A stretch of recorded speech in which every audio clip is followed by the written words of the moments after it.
Before we get onto the subject of today's review, just wanted to do some quick gun updates. Unfortunately, rain stopped play yesterday, as well as some issues with my phone, memory running out, so it wouldn't record anything further. Did a little bit more pellet testing with the SMK PR900W. Also got it zeroed after fitting the mount and the MOA shims. I can report those mounts and the MOA shim combo work perfectly. The gun is now on target, so anybody who does the barrel band conversion, heartily recommend fitting the shims. It'll sort it out for you, no problem whatsoever. So on to the actual targets of pellet testing. Here we have the JSB Exact RS Diablo. Pretty impressive. I will say I did zero it after this group. Not bad at all, that, really. I mean, that's what, 1/4 inch? Maybe 3/8 at a push. That is the H&N Excite hammer, and then that was the hammer as well with one flyer. I retook the shot and we got that. So yeah, it's doing pretty well. I'm impressed by this little gun. It just seems to get better and better. What can I say? You can't ask for more, can you?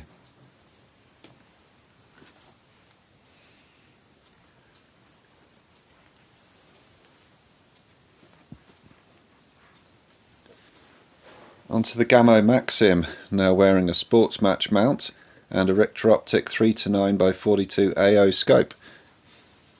So, H&N Excite hammers, gun seems to like those. Unfortunately, after that the group seemed to open up a bit, and that was because the magazine, it just wasn't loading it. I just couldn't get the pellets into the magazine. I don't really know what was going on. They were falling out in preference to actually going in. So what I'm going to try, I've decided, I'm going to try taking the magazine feed mechanism off and just having it as a single shotgun, because I can't help but feel that the magazines really aren't doing the pellets any favours. Other thing I've noticed with it, rust forming here on the fixings for the adjustable cheek piece. Yeah, I'm a bit disappointed by that, so I'm going to have to take that apart and treat them, take them back to bare metal, blue them properly, and hopefully that shouldn't happen again. But yeah, that's pretty poor. On the subject of cheek pieces, obviously the Gamo has an adjustable cheek piece. Something I've now found with the SMK, after fitting this sight combination, you can see there's quite a gap here. What I'm going to look at is some sort of adjustable cheek piece for the SMK, either cutting the stock and then putting in a system for raising it, or drilling the top of the comb and then taking a silicone mould of the Gamo's cheek piece, which is actually quite nice, and then casting my own in resin with posts cast into it and doing a similar cross securing mechanism as the Gamo utilises. Going to be interesting, so let me know if there's interest in that, and I'll film another one of my epic how-to videos. If there isn't, I'll just crack on and do it and, you know, keep it to myself, so let me know. Remington Express, I know they cop a lot of flack, and I've copped a lot of flack for liking this gun. It's still putting in good groups. Never 1/2 inch. But it's always 3/4 inch to 1 inch, which, to be honest with you, for the cost of the gun, I'm quite happy with that. You know, it's something that I can take out, I can use, I can do what I want with it. I don't have to worry about scratching it, knocking it, whatever, it getting wet. It just soaks it up. It's a great little gun. Upcoming project. The Stoeger XS20 is back with me. So I need to tidy it up, and I need to do a full strip down and repair job on this, because I took it out pellet testing, and I'll be honest with you, the results were, well, shall we say, less than satisfactory.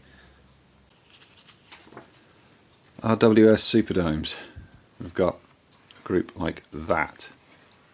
Now, forgive me, these have been sort of led down, and unfortunately the holes have then kind of crushed, shall we say, so the cardboard is closed up, so it's not quite so visible, but I hope you can see that it's like that, the size of the group with the Superdomes. JSB Exact Yeah, not great. Gamo LD comp. I think only one actually went on the card. The rest just completely missed. These are Crosman Premier Supermatch.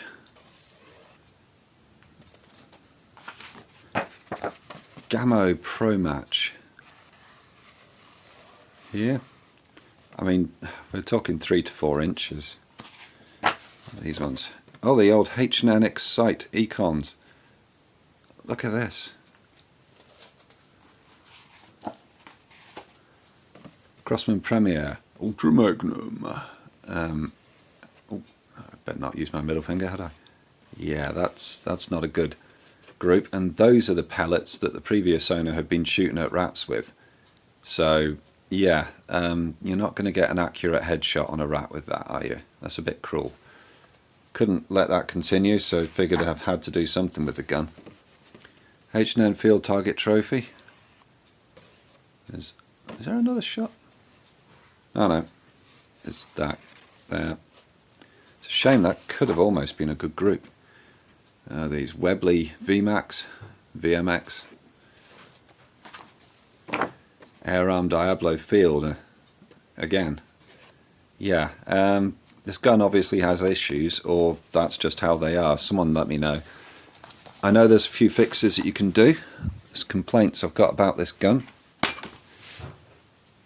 When you try and actually load a pellet, there's no chamfer there at all. There's just nothing. So pushing the pellets in is actually pretty difficult. I reckon that damages them, which isn't going to do accuracy any favours. I hear that there's issues with the baffles in here. There's built-in silencer. They can clip the pellets. That's possibly a problem. And I think it just needs a strip down and a lube up. Maybe the seal's replacing and the breech seal doing, so upcoming video series spoiler for you there. Now finally, I'm sure you're thinking, the subject of the review, the Hunter Pro padded gun case. All of, I think it was £17 on eBay. What do I think? Yeah, I'm impressed actually. This great big pocket, almost the length of the case. You could almost fit another gun in there. Certainly all your kits, tripod, bipod, whatever you want to fit in there will go in there.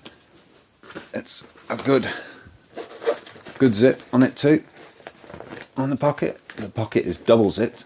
Oh, come on. There we go. This is so awkward. I'm trying to reach around. There we go. See, decent pocket.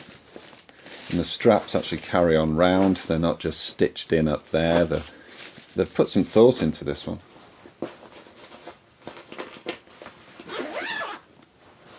As I say, double pockets on that. Good pair of carry hand. Feels heavy. Odd. Strap there for your back. It's a bit thin, granted. Maybe could have done with a pad on it, but hey, for the price, you fit your own pad.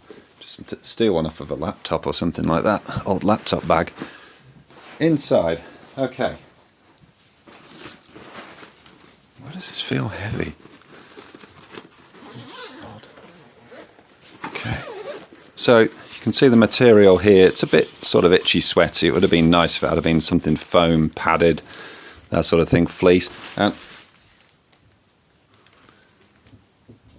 what? Claire? Yeah? Why is your 97 in my gun bag? Not sure. What gun bag? What's going on? Anyway, once we get to the bottom of that mystery, it's alright. Could have done with a bit more padding in it, but other than that, for the money, and for goodness sake, you could always just cut it open, put some extra padding in and just stitch it back up again. Maybe even line it with some material, just anything really. I like it. I think it's okay. Yeah. Yeah, it's good. It's fine. No problem with it whatsoever. Here we have the JSW